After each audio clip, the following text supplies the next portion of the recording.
Good morning, everyone, and welcome to our May garden tour. I'm Shawnette, and we live in a Zone 9A, although our Zone 9A is not like other people's Zone 9A. It's actually pretty cool. But anyways, let's take a peek. I did have my first garden tour in April, so if you haven't taken a peek at that, feel free to do so. We're standing at this beautiful arbor that my husband designed. If you live in Oregon, let us know. We do sell these. If you live in Washington, we have quite a few customers and repeat customers from Washington, so really excited about that. And now let's talk about the plants that we have going on. First and foremost, most of the design out in the center of our garden was created last year. We have about 100,000 rocks in our yard, which I keep forgetting because that's a lot of rocks to mention out loud. Anyways, we have some really cool things going on. Brand new plants or roses that because we just installed this last May, but we did add some roses this year that hopefully next year will take off and climb our beautiful arbor. But I have some Cecile Brunner, and I have 2 honeymoon roses, which are going to be beautiful. By the way, I have to give a shout out. Heirloom Roses is probably my most favorite online vendor for roses because they're just so healthy and beautiful. I also purchased from Jackson & Perkins, and I think I bought one for Romance Gardens, and they were fine. They were great, but I will say Heirloom Roses, for whatever reason, were just bigger, healthier plants. Grace Rose Farms, their roses, they're beautiful, but they're not as, 2 of them I wasn't sure if they were going to make it, but that is what it is. We also have some clematis on both sides. Hopefully, again, we'll climb very soon, but you can see this little pretty white one is about ready to bloom very soon. So we're going to go ahead and do inside the garden now.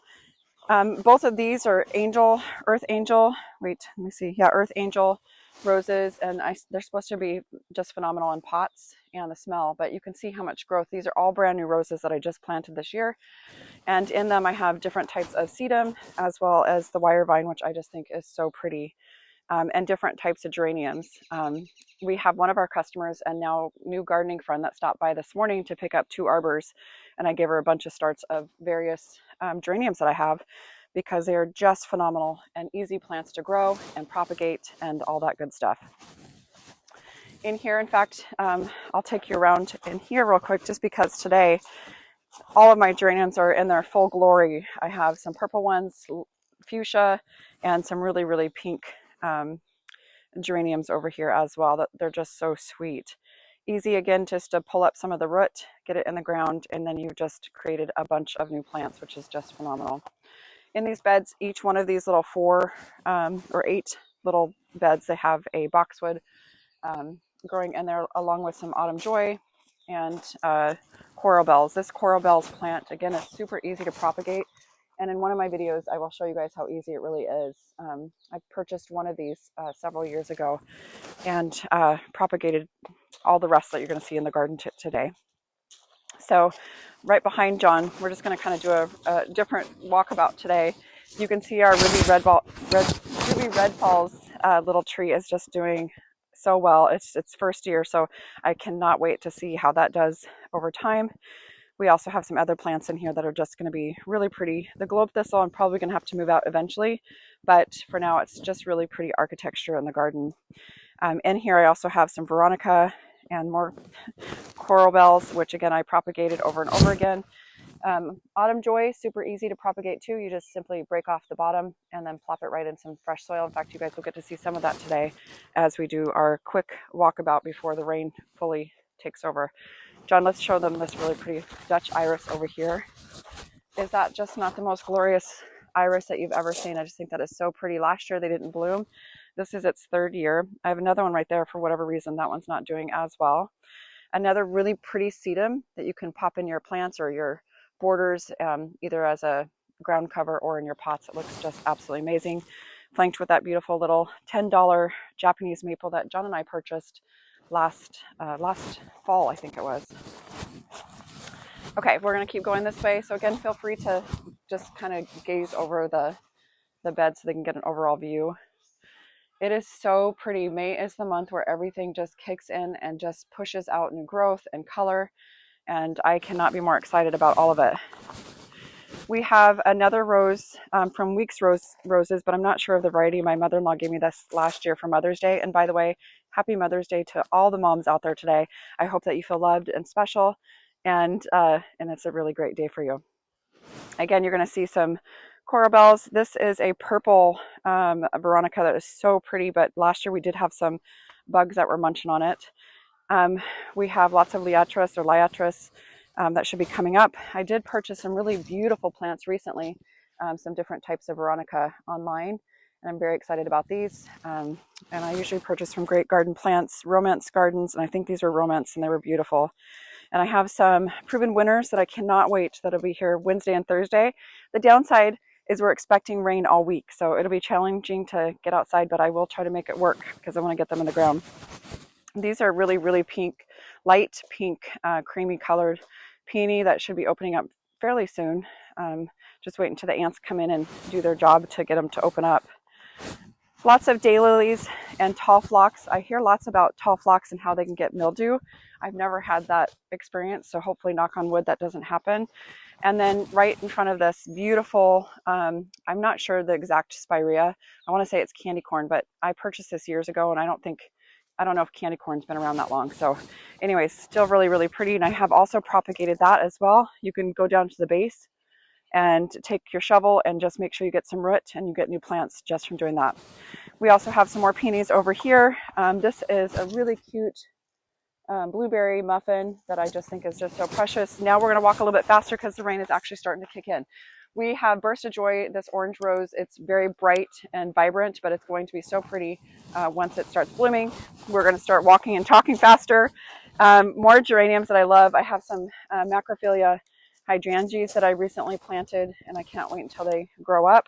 Over here, my Eden roses, which I cannot wait. In fact, we have one over here, John, that is about ready to bloom, and I cannot wait. Unfortunately, hopefully the rain doesn't kill it, but they are the prettiest little rose. Followed by a Cecile Brunner that is also supposed to climb up and over the, okay, nothing like a garden tour in the rain. We have 2 Leland cypresses. I did realize this might have to be moved very, very soon. It's a little bit big for that space. This bed is another brand new bed that we created this last year, last May, and I love it. It's got lots of perennials and things that are just starting to pop up.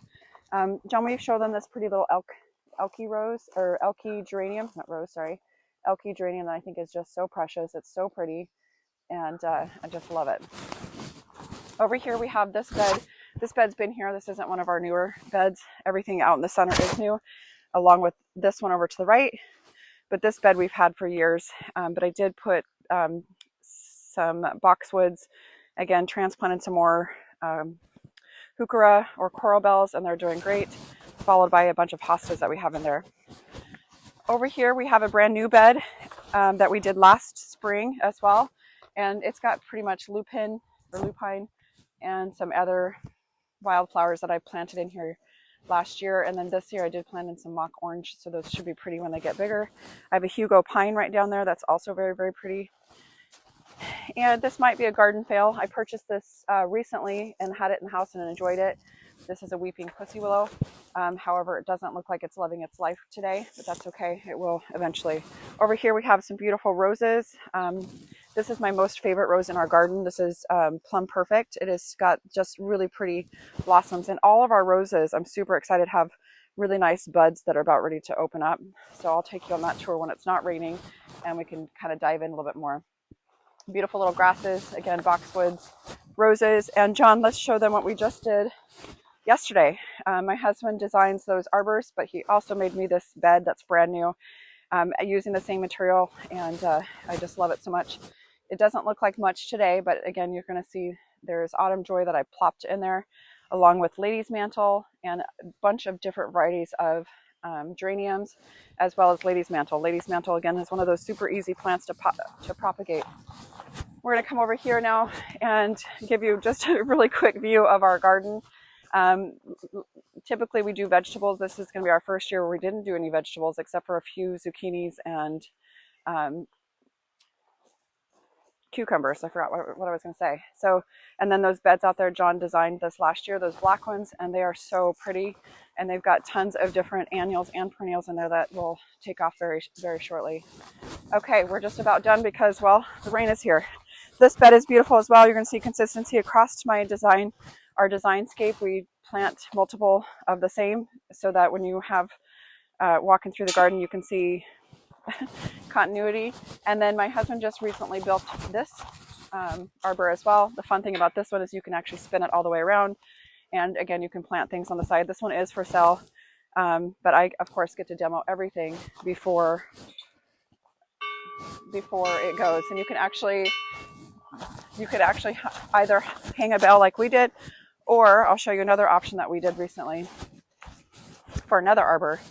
So you could either hang a large bell like that, or you could also hang a beautiful plant. We just added this when I planted it up last week, and it's just doing so great with some geraniums and petunias and wire vine. This bed I told you guys in the last video. Again, if you missed our April garden tour, feel free to take a peek. But I did recently plant in some different varieties of Veronica that I'm super excited about. I do have 2 roses that I may be moving. I don't know if they get enough sunlight back here, so they're not doing as well. And then if you turn around, you get a really nice view of just everything else. Don't mind, minus my towel in the chair. That was me sitting out in the rain earlier. So you guys, that's all I'm going to share with you today just because of the rain. But I just want to say thank you for popping in.